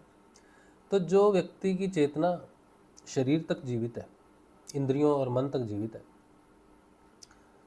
उस व्यक्ति के लिए सत्य असत्य क्या है कोई फर्क नहीं पड़ता उसको। वो अंधेरे में है, अंधेरे में था, अंधेरे में ही रहेगा। जो प्राण से जगेगा वही जगेगा, वही उस अंधेरे से बाहर निकल सकता है, नहीं तो नहीं निकल सकता।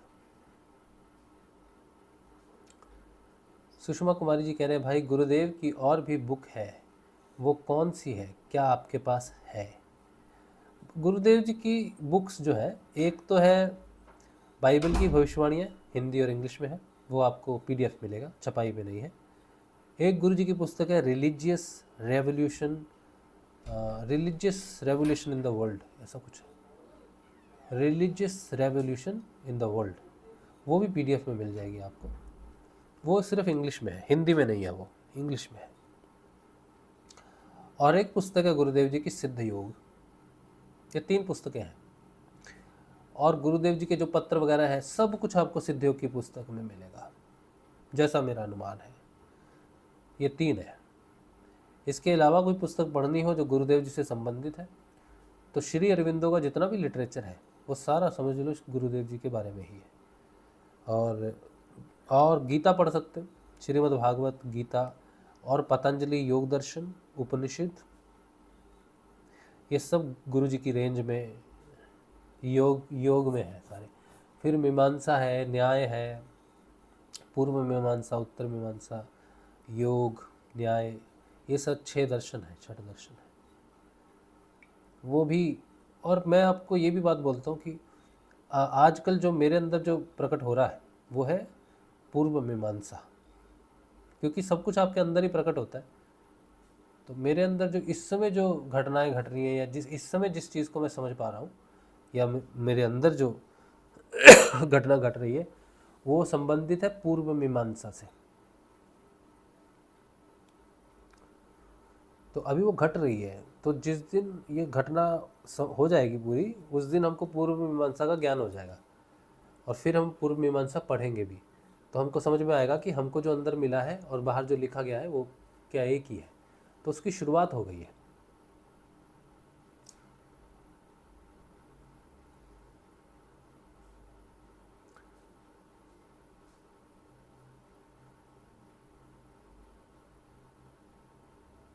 जैसे जैसे अभी मैंने कहा ना,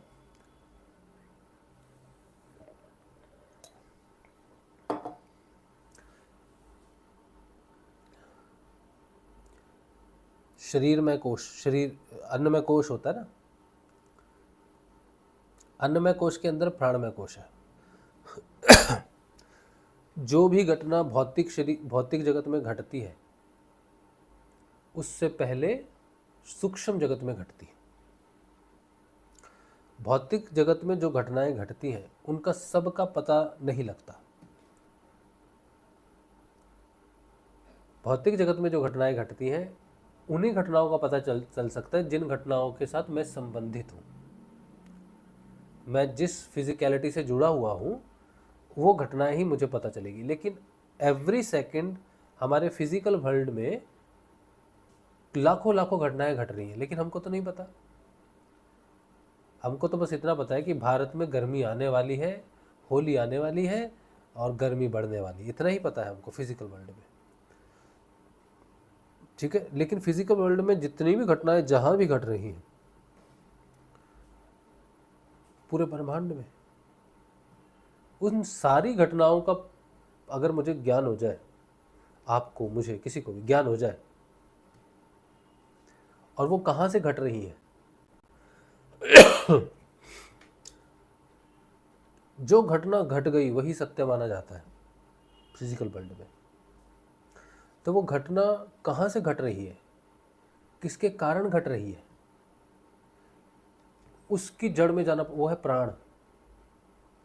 बिना प्राण के ये जगत, इस जगत से प्राण निकाल दो तो क्या रह जाएगा, मट्टी का टुकड़ा। सब कुछ कोलैप्स हो जाएगा, सब कुछ कोलैप्स। अभी सब कुछ बंधा हुआ चल रहा है ना, सब अपने आप रेगुलेशंस में चल रहा है, सब कुछ रेगुलेटरी सिस्टम है ना। लेकिन प्राण खींच लो तो सब कुछ कोलैप्स हो जाएगा। प्रलय बोल सकते हो इसको, प्रलय बोल सकते हो इसको। तो इस सब चीज़ों का कारण है प्राण। और पूर्व मीमांसा जो है वो हमें फिजिक्स और मेटाफिजिक्स,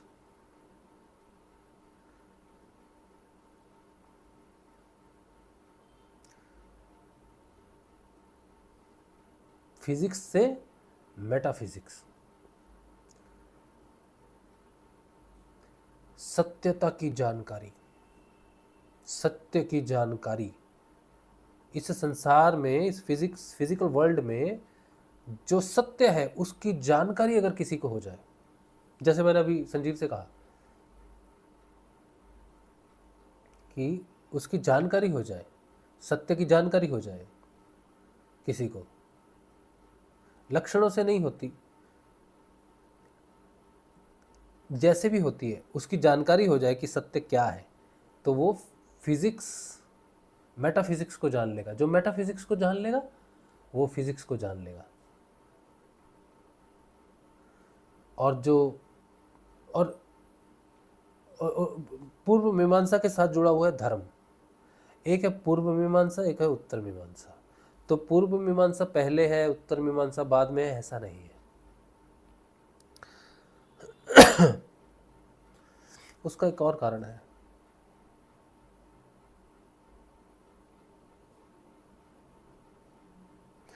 उस मीमांसा को पूर्व क्यों कहा जाता है, उत्तर क्यों कहा जाता है, उसका कारण है एक। पूर्व मीमांसा को पूर्व इसलिए कहा जाता है कि वो धर्म से संबंधित है, और उत्तर मीमांसा को उत्तर मीमांसा इसलिए कहा जाता है क्योंकि वो कर्म से संबंधित है।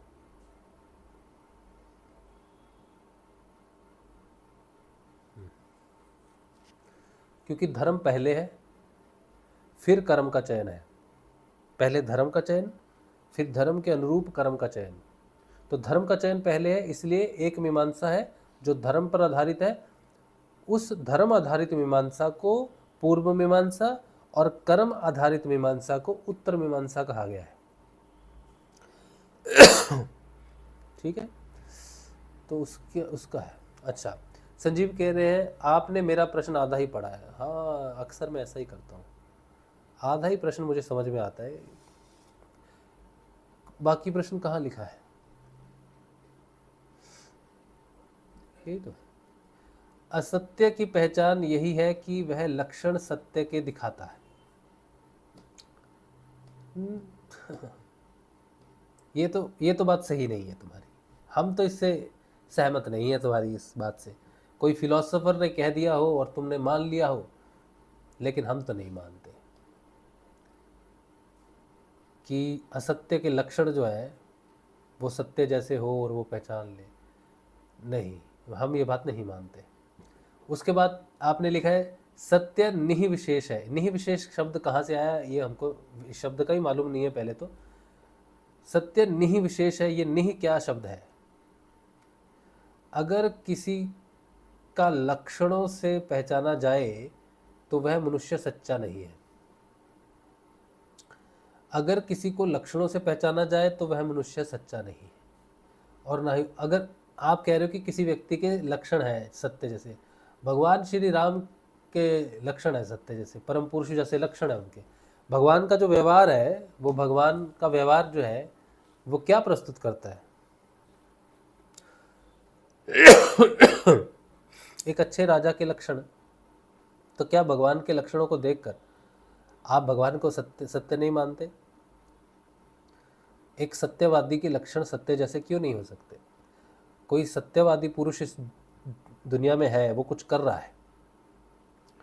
राजा हरिश्चंद्र, राजा हरिश्चंद्र नंदन ने अंटी में कितने ही कष्ट उठाए, पर एक न छोड़ी अंत समय तक सत पे राज लुटाए। तो ये क्या है? राजा हरिश्चंद्र सत्य पर सब कुछ लुटा देते हैं। तो जो वो लुटा रहे हैं जो उनका कर्म है, जो उनके लक्षण है, उनसे क्यों नहीं पता चलता कि वो राजा है? रावण ने तो नहीं लुटाया सब कुछ। राजा हरिश्चंद्र ने अपनी पत्नी को भी छोड़ दिया, अपने बेटे का दाह संस्कार करने से भी मना कर दिया। ये लक्षण नहीं है? राजा हरिश्चंद्र का ये लक्षण जो है, कोई ढोंगी पुरुष हो, कोई ढोंगी राजा हो तो करके दिखाए। कोई ढोंगी राजा अपने सारे सत्य को दान करके दिखाए। राजा बलि है, राजा बलि ने भगवान ने 3 पग में सारी पृथ्वी माप ली। अगर वो ढोंगी होता तो अपने गुरु की बात मानकर छुप जाता। वो गुरु शुक्राचार्य ने कहा मत जा, ये विष्णु है, लूट लेगा सब कुछ। तो उन्होंने क्या कहा? लूट लेगा तो लूट लेगा, तो हम लूटने के लिए भी तैयार है, लेकिन हम अपना धर्म नहीं छोड़ेंगे। तो ये किसके लक्षण है? सत्यवादी के लक्षण की, सत्य जीवन जीने वाले व्यक्ति के लक्षण क्यों नहीं होते? आप लक्षणों से क्यों नहीं पहचान सकते? असत्यवादी के लक्षण वैसे होंगे ही नहीं। राजा बलि जैसे अगर किसी के लक्षण हो तो वो भी वैसा ही दानी माना जाएगा, क्योंकि वो लक्षण कोई धारण ही नहीं कर सकता जब तक उसके अंदर सत्य ना हो।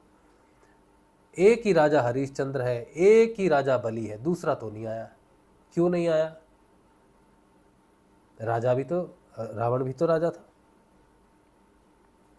और कितने ही धनी होते हैं, सब लोग क्यों दान नहीं करते? इन्होंने तो सर्वस्व दान कर दिया। राजा जनक, उनके लक्षण भी तो दिखते हैं, उनके लक्षणों की तो पहचान होती है पूरी। और जिस बात को मैं बोल रहा हूँ, मेटाफिजिक्स, जिसे हम पूर्व मीमांसा में लेते हैं, पूर्व मीमांसा पूरी लक्षणों पर ही तो आधारित है।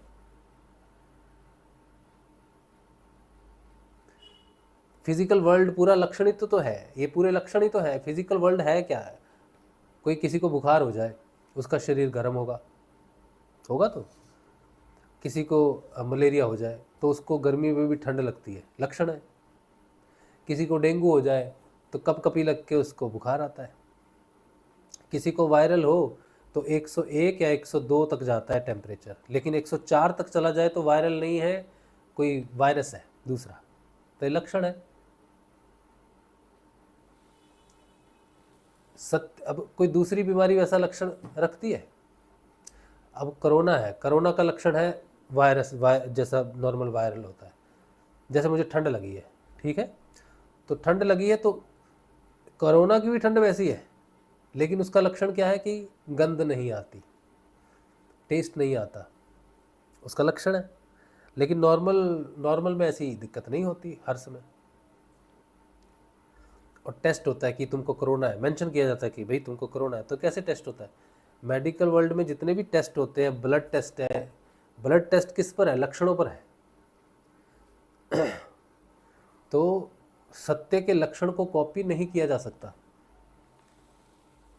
असत्य पहचाना जाता है, पहचाना जाएगा, और सत्य के लक्षण नहीं है। आपने बोला सत्य नहीं विशेष है, नहीं विशेष, मैं यही मानता हूं कि उसकी कोई विशेषता नहीं है, सत्य की पहचान नहीं है। ये पुस्तक है ना, कोई भी है, लेकिन ये एग्जिस्टेंस में है। जितना भी कुछ इस फिजिकल वर्ल्ड में है सब कुछ सत्य है। इस पूरे संसार में असत्य कहीं भी नहीं है। जो कुछ भी आप छू सकते हो, सुगंध ले सकते हो, पंच इंद्रियों से जो कुछ भी आप देख रहे हो, टच करते हो, स्पर्श करते हो, सब कुछ सत्य है।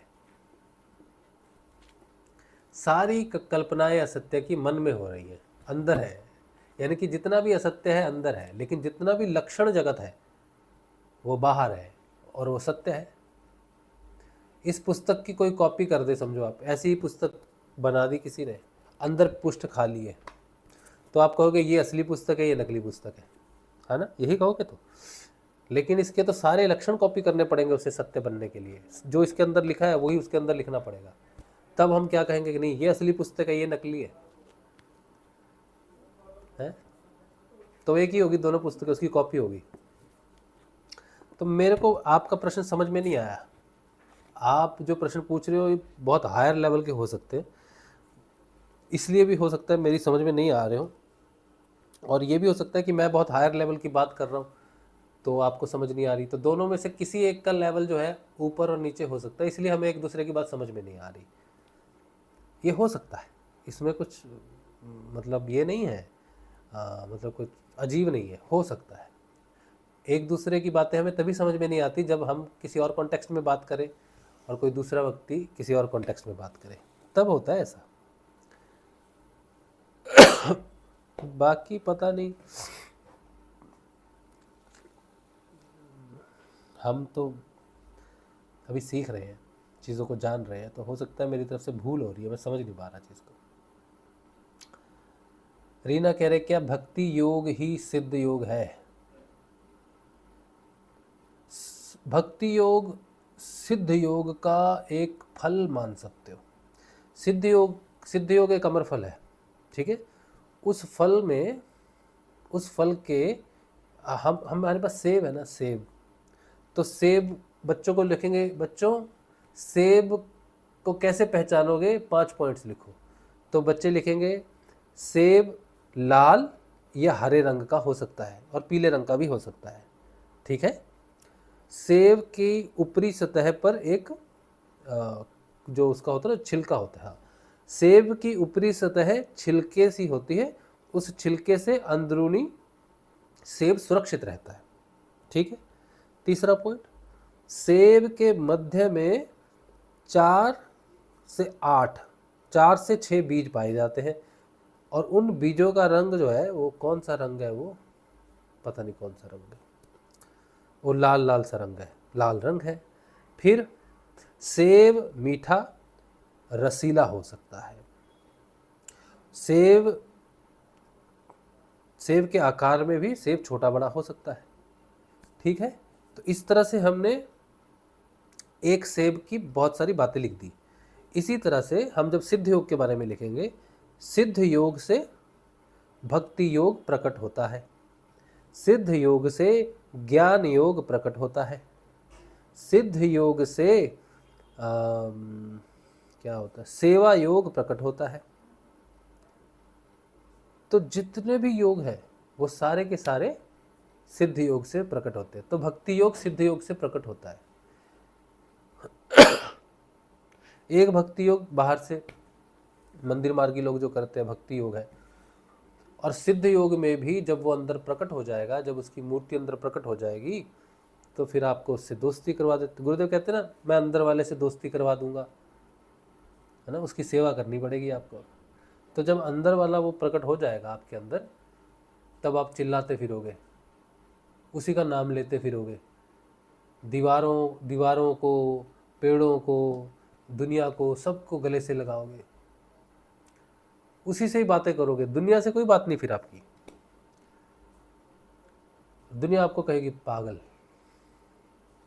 क्योंकि उसके सिवा कोई दिखेगा ही नहीं। तो ये भक्ति योग है, और ये सिद्ध योग में प्रकट होता है। रीना कह रही है ध्यान के बाद भी बहुत देर तक सिर घूमता रहता है। हाँ, ये हो सकता है, ये हो सकता है। अब इसमें किया कुछ नहीं जा सकता।